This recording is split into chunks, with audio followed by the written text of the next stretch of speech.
Nous sommes à l'intérieur de la Villa Boulkine à Hussein-Dey. Elle accueille aujourd'hui le siège provisoire du Musée de l'Afrique après avoir servi pendant des années, entre autres, de lycée. La Villa Boulkine est une villa farce de l'époque ottomane. C'était la demeure de Nafissa, la fille du dernier dey d'Alger. Cette villa a connu au XIXe siècle une extension dans un style néo-mauresque. Les deux bâtisses tombaient pratiquement en ruine quand la wilaya d'Alger décida d'entreprendre des travaux de restauration. C'était en 2017. Quand on est arrivé dans les premiers temps de la restauration, on a trouvé un état de dégradation assez avancé, notamment structurel, avec des dégradations au niveau des planchers, des dégradations au niveau des murs, avec des fissures assez importantes, des dégradations aussi au niveau des éléments architectoniques, que ce soit les marbres, les menuiseries, etc., qui ont subi les affres du temps, et aussi des altérations dues aux infiltrations d'eau, donc avec des pourrissements de bois. Un énorme chantier est alors ouvert par l'agence Ali Pacha Mehdi, une agence spécialisée dans la gestion des opérations complètes de restauration du patrimoine. D'emblée, l'agence s'est inscrite dans une démarche de conservation. On s'est retrouvé avec un style néo-mauresque, par contre avec des techniques du 19e. Donc, je pense aux boiseries, je pense aux céramiques, avec la sérigraphie, etc. Donc, on était dans un dilemme, en fait, de comment faire en sorte que tout soit dans une harmonie pour qu'on ait un bâtiment tel qu'il était à l'époque.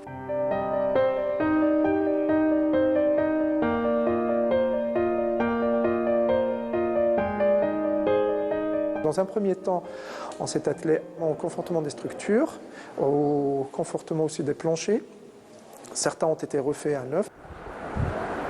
Les travaux de confortement des structures, du démontage des éléments architecturaux pour retrouver l'entité et la morphologie originelle des bâtisses sont menés en collaboration avec l'entreprise Mosmodi de Tlemcen.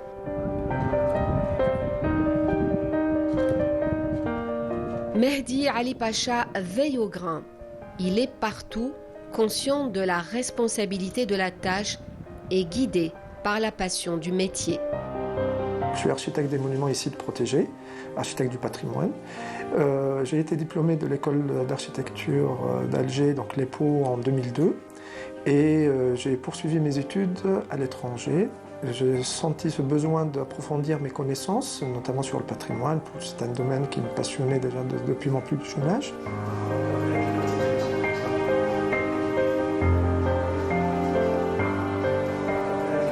Et j'ai eu l'occasion d'intégrer l'école d'architecture de Montpellier, où j'ai fait mon équivalence. Et en parallèle, j'ai concouru pour accéder à l'école de Chaillot, qui est l'école à Paris, qui est une école qui forme les architectes du patrimoine. Et j'ai eu la chance, pendant tout ce temps-là, de travailler avec un architecte en chef des monuments historiques, et où j'ai pu justement approfondir mes connaissances avec une expérience assez enrichissante, et où j'ai appris beaucoup de techniques de restauration, l'élaboration des études. Voilà. Donc ça a duré une dizaine d'années. Je me suis senti prêt pour me lancer en libéral, et je me suis dit j'avais le choix entre m'installer en libéral en France ou revenir en Algérie. Donc j'ai préféré revenir en Algérie pour mettre à contribution tout ce que j'ai acquis. Sur le chantier de la Villa Boulkine, comme sur tous les autres chantiers que supervise l'agence, le protocole a été rigoureux. Ça a été un travail d'enquête, de recherche, etc. pour essayer justement de redonner à ce lieu son prestige d'antan, et surtout comment les concepteurs de l'époque avaient utilisé certaines techniques que nous avons remis au goût du jour.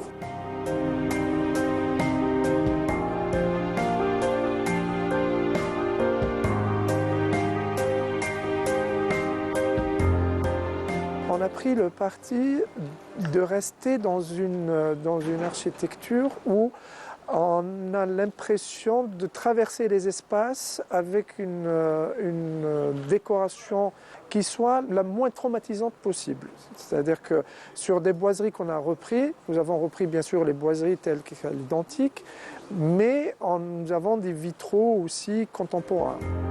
C'est toute cette harmonie qu'il fallait retrouver. Mais avant, il y avait urgence. Il fallait d'abord sauver, conforter, s'assurer de la stabilité de l'édifice.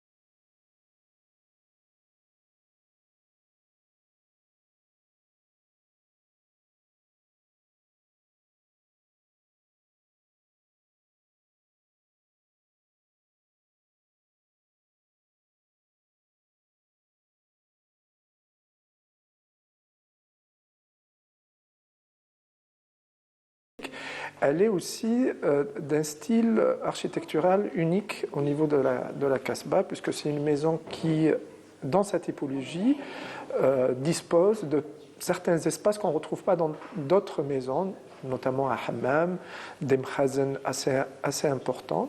Bien sûr, comme toutes les autres maisons, il y a un puits, il y a un djob. Donc le djob, c'est le réservoir d'eau qui recevait les eaux de pluie.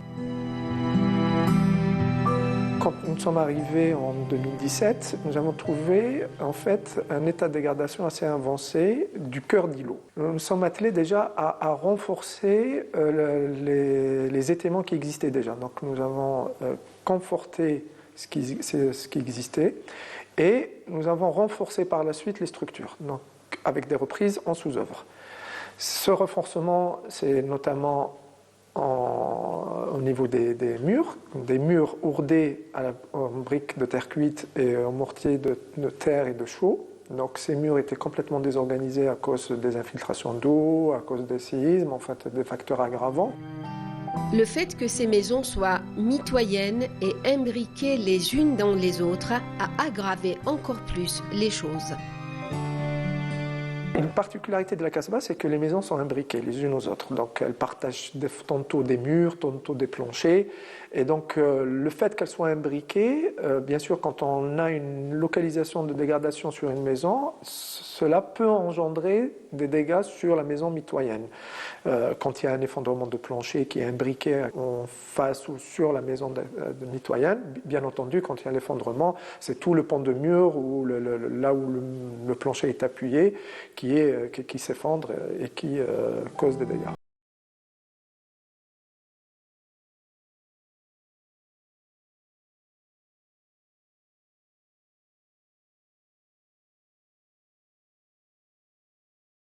On a pris le temps déjà de bien faire l'étude, donc ça a demandé déjà presque une année d'études, et par la suite, nous sommes sur 4 ans et demi de travaux.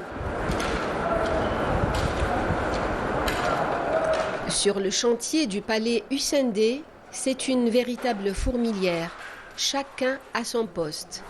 Ouvriers et artisans, perchés sur les toits, concentrés sur les éliges et sur les décors, s'affairent à leur tâche avec passion et beaucoup de patience.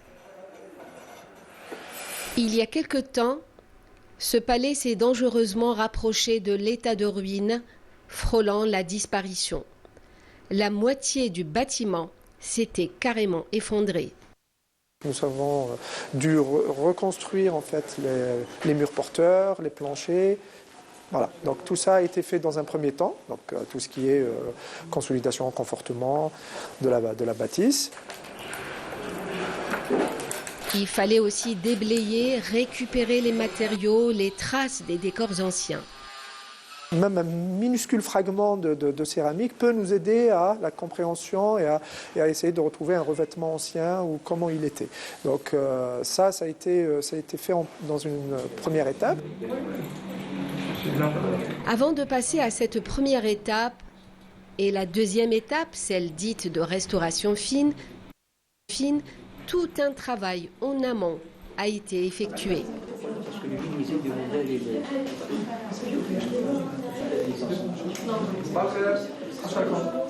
Dans ses bureaux, l'architecte est entouré d'une jeune équipe de collaborateurs. Ils sont chargés de collecter des informations, chercher dans les archives, faire des diagnostics, des plans, des rendus qui mettent en lumière le détail du détail. La restauration, c'est la science de la précision, là où se mêlent plusieurs disciplines. L'une des technologies qu'on utilise, c'est le scanner 3D. Donc c'est le relevé au scanner 3D qui nous permet d'avoir un relevé assez précis et fidèle de la réalité. Donc c'est des relevés au millimètre près. Donc ces stations-là sont assemblées par la suite pour former un nuage de points à partir duquel on réalise une maquette numérique. Cette maquette 3D, on peut avoir les plans, les coupes, les détails et tout ça. Et c'est beaucoup plus précis.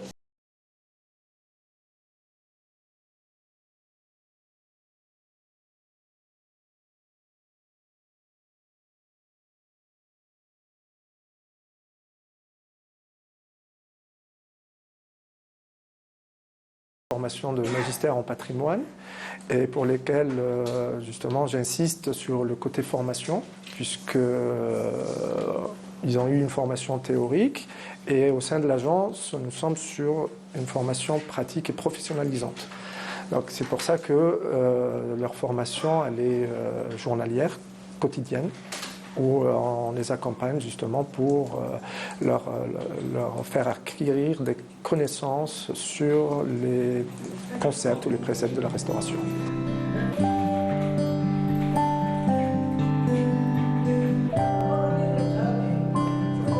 Ce sont surtout des chantiers écoles. Au fil des chantiers, au fil des réunions de chantier, apporter un petit peu notre pierre à l'édifice avec des petites formations, des petites interventions où on montrait aux artisans comment réaliser certaines choses.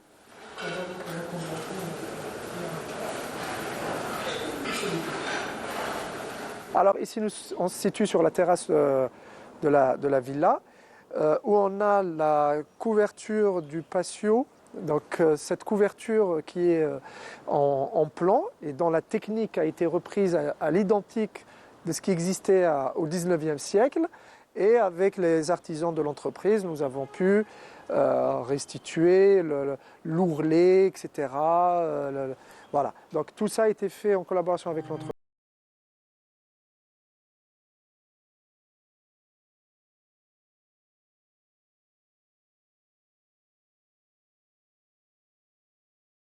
La restauration de certaines pièces particulières, notamment je pense au bois, au marbre, etc.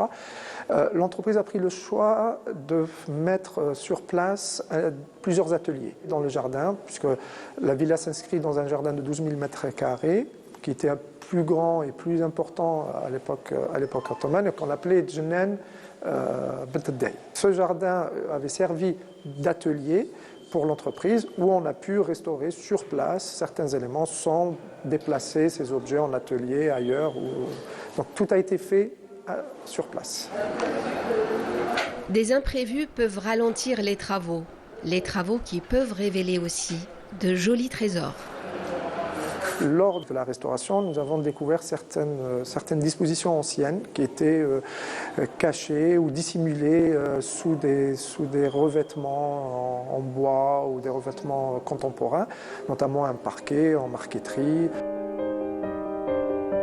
Nous avons pris le parti de le restaurer à l'identique avec un artisan local. Et en fait, le parquet en marqueterie, c'est l'utilisation de plusieurs essences de bois, des bois clairs et des bois sombres, afin de donner et afin de matérialiser un effet de 3 dimensions. comme on peut le voir ici, nous avons les bois foncés et les bois clairs, donc qui prennent un petit peu la lumière, et les bois foncés qui donnent l'ombre et qui donnent le creux en fait. On a l'impression que le parquet est ciselé, il est taillé, etc. pour donner ce relief-là.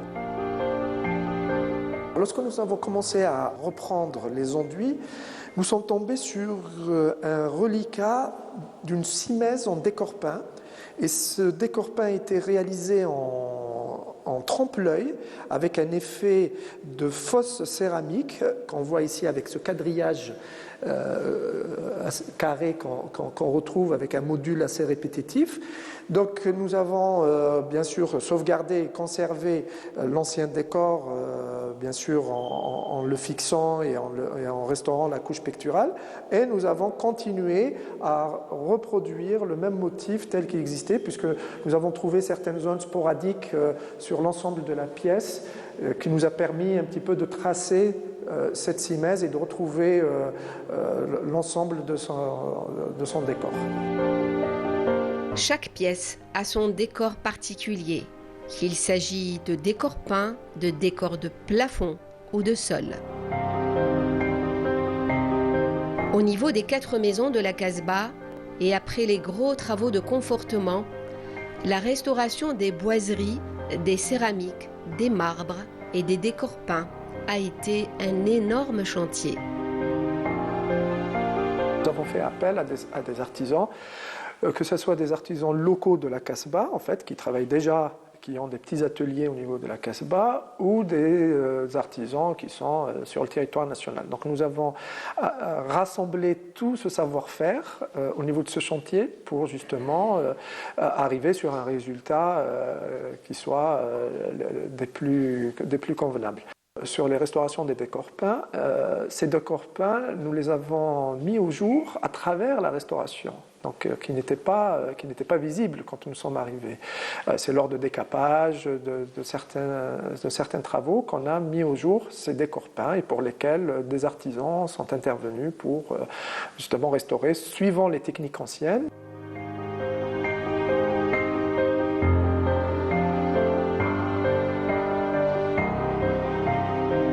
Prenons par exemple la balustrade. Donc cette balustrade, lors des décapages, nous avons trouvé en fait en première couche cet oxyde de cuivre, donc c'est une couleur verte, donc qui était justement dans la première couche de la balustrade, notamment les tirants aussi.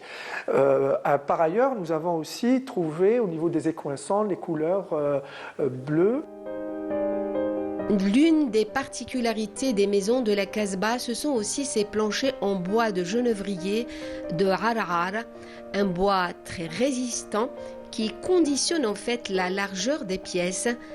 À l'âge adulte, le tronc de cet arbre ne dépasse pas les 2,5 mètres. Les restaurateurs se sont attelés à garder, à conserver ces pièces de bois. Sur le chantier en cours au Palais Hussein-D, qui accueillera bientôt le musée de la commune algérienne, les équipes poursuivent leur travail. Sur les décors peints, il y a des décors peints inscrits dans des intrados de coupole. Donc ces décors peints ont subi pas mal de dégradations et notamment un incendie. Donc suite à l'incendie, donc il y a toute la suie qui s'est déposée sur les pigments. Donc dans un premier temps, bien sûr, il fallait nettoyer, il fallait consolider pour ne pas perdre la couche picturale. Et par la suite, les artisans en fait qui interviennent, c'est des restaurateurs. Donc c'est des restaurateurs en décor peint.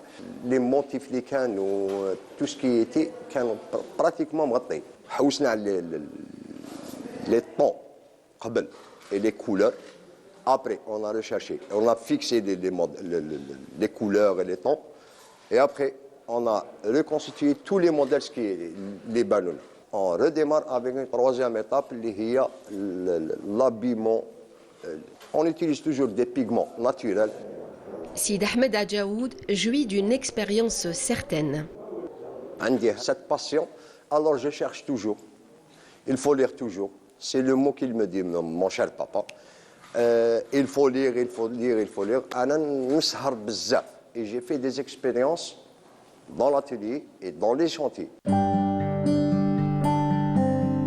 L'entreprise de Abdelhamid Mosmoudi qui jouit, elle, d'une expérience d'une vingtaine d'années dans la restauration des monuments et sites historiques, travaille après Boulkine et la Casbah sur le chantier du palais Hussein D.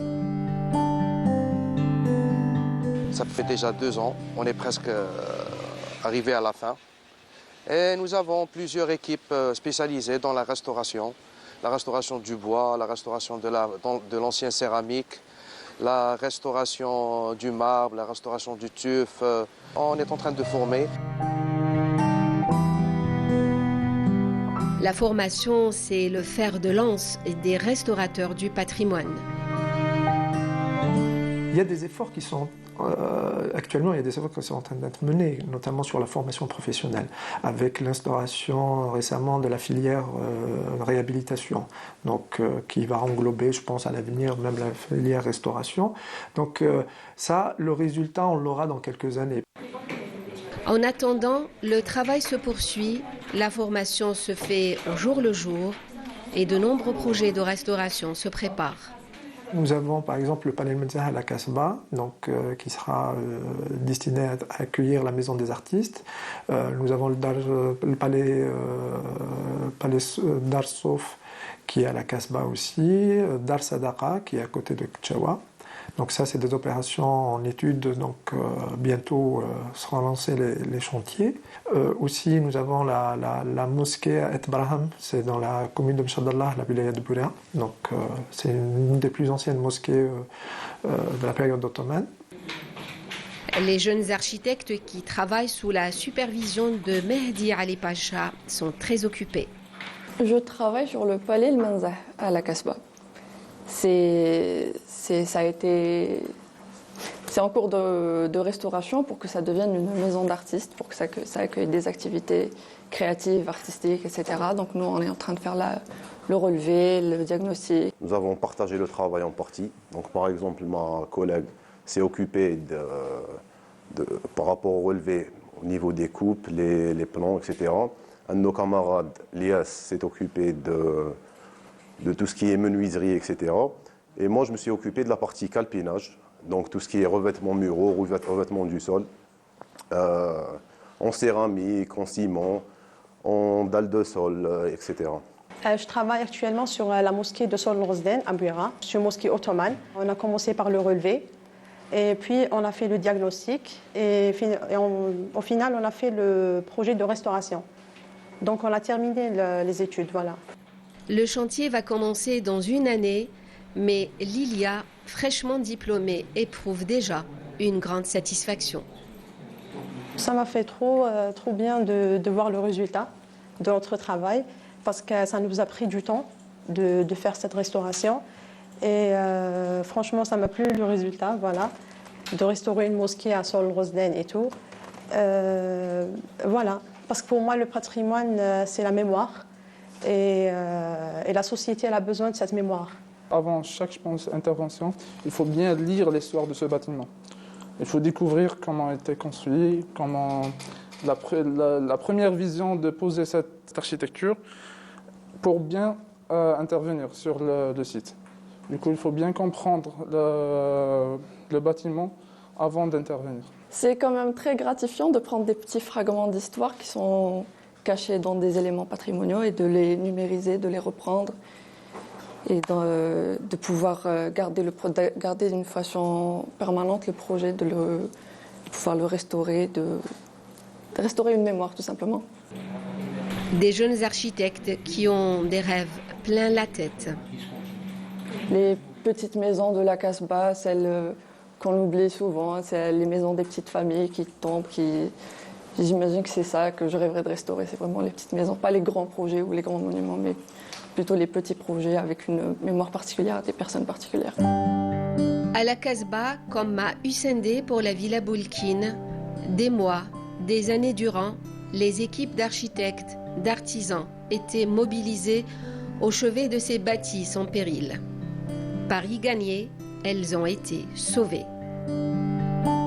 Alors, c'est vrai que le chantier a duré 4 années. Donc, nous avons supervisé ce chantier Bien sûr, il y a eu des hauts et des bas dans tous les chantiers. On a des moments de doute, on a des moments où on est satisfait du résultat, on a des moments où on est dans l'opacité la plus totale, où on est obligé de réfléchir, d'aller encore rechercher dans des archives, aller se creuser un petit peu les ménages pour trouver la solution. Et c'est vrai que le résultat à la fin est une satisfaction du bien faire. C'est-à-dire que quand les choses sont bien faites, quand elles sont dans le respect de l'art et dans le respect des règles de l'art surtout, la satisfaction, c'est plus un aboutissement, en se disant, voilà, ouf, ça a été respecté, ça a été fait selon ce qu'on avait prévu, selon ce qui régit la restauration à travers le monde, et on se retrouve avec un résultat pareil qui donne effectivement une satisfaction à la fin. Fierté et satisfaction, mais aussi espoir, beaucoup d'espoir. Arriver sur un résultat pareil et se dire que c'est possible de restaurer ce type de demeure, ça donne énormément d'espoir pour la suite, pour le reste des maisons de la Casbah, en se disant voilà, c'est possible, nous avons la main-d'œuvre qualifiée, nous avons les architectes, et tout a été fait en 100% algérien. Donc c'est ça qui est aussi une fierté. Les restaurateurs du patrimoine agissent en véritables sauveurs de mémoire, jetant ainsi des passerelles de survie entre les siècles.